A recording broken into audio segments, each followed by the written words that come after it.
Hey there, CIS102. I'm fully aware that registering for classes now is one of the last things that you either, number one, want to think about, or number two, want to think about again having potentially done so already. But I just wanted to touch base with you as best as I could in a video format like this, just to hopefully get the point across that please, please, please talk to somebody about the classes you want to register for.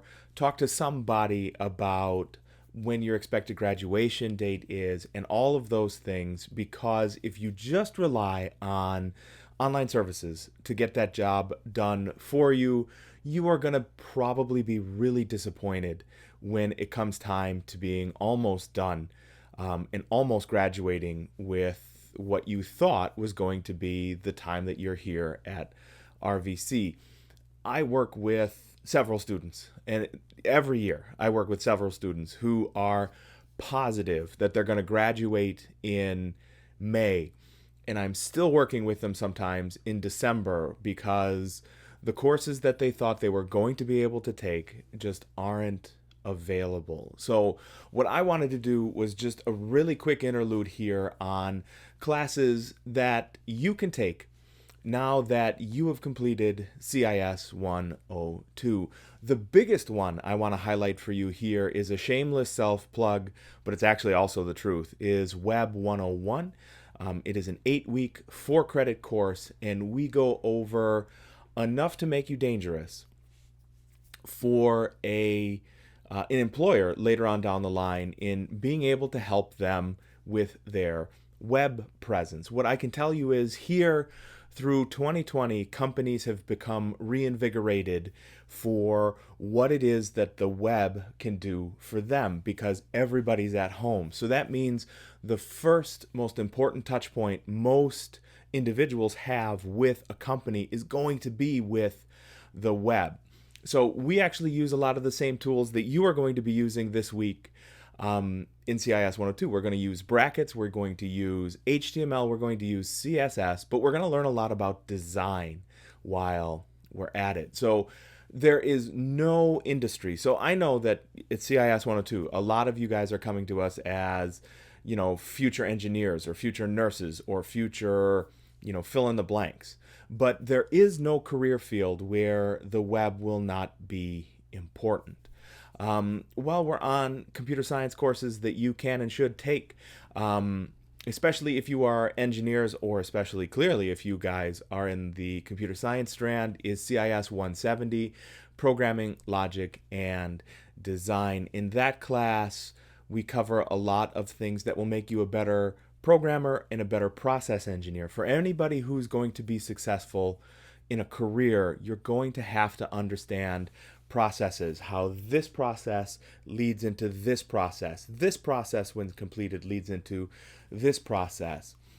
We do a lot of programmatic and process design so that when you have an opportunity to make decisions for a company, you are going to know how and why and where and when those decisions are connected to one another in order for you to make a process or a program as successful as possible.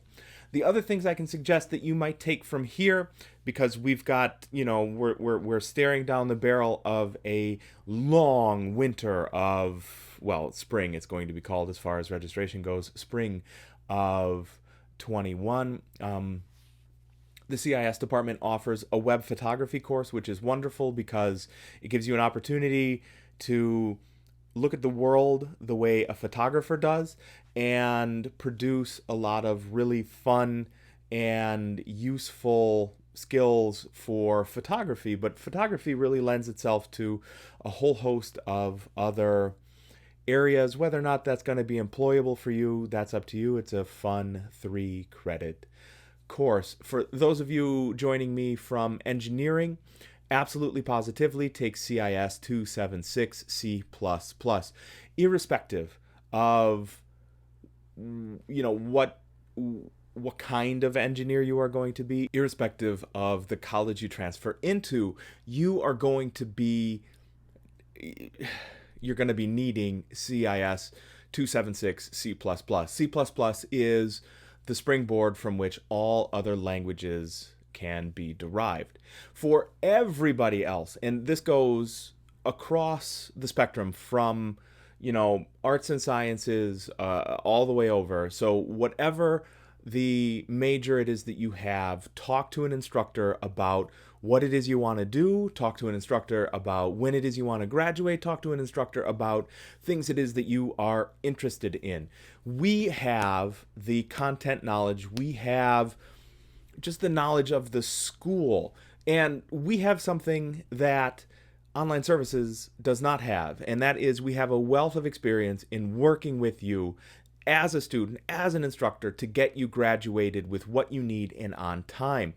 Online services has the courses that I can offer you in spring, and it doesn't know beans about how to make the rest of that work. So I volunteer myself. Please reach out to me if you want to talk about courses it is that you could possibly take.